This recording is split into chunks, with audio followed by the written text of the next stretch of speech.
Hello and welcome to the Watch List. I'm Karina Robertson.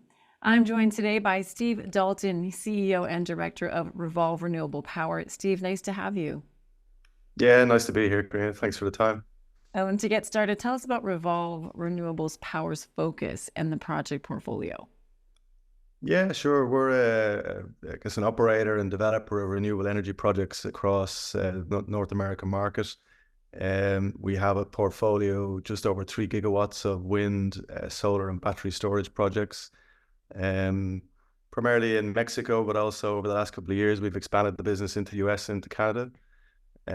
We've also expanded into the distributed generation market, which, if people aren't familiar with it, would be more smaller scale projects, kind of behind the meter. So we have a fairly rapidly expanding portfolio of those projects, currently around 150 megawatts. And we've also got some projects in operation, generating revenue and cash flow, which is obviously always a big focus for investors. And you recently announced some financials. Can you expand on some of these results for our investors? Yeah, sure, absolutely. I mean, I think what you're seeing in our recent financials is the kind of continuing trend since we went public, which is just happens to be around 2 years. This time 2 years ago, where we've reported kind of the highest level of revenue, certainly since we went public. So revenue of 1.3 million, and still forecasting to June this year to hopefully hit the 5 million revenue mark. It's still our intention. Also announced a big acquisition in Canada, which I think a lot of investors got excited about. Certainly got a lot of attention for us, where we bought some operating hydro and wind assets in British Columbia and Alberta.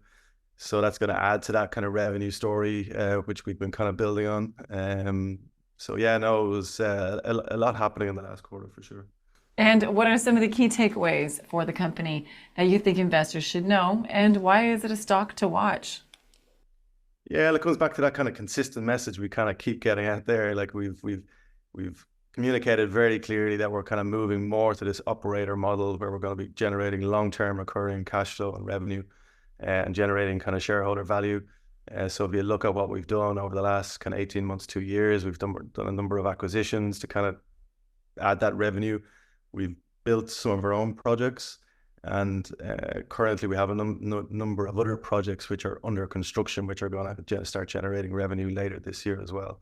And we've done some other fairly sizable transactions selling some of our portfolios as well. So I think a lot for investors to watch. It's a fairly active company, a lot of projects, a lot of different activity. Well, thank you so much, Steve, for the update. For the watch list, I'm Karina Robertson.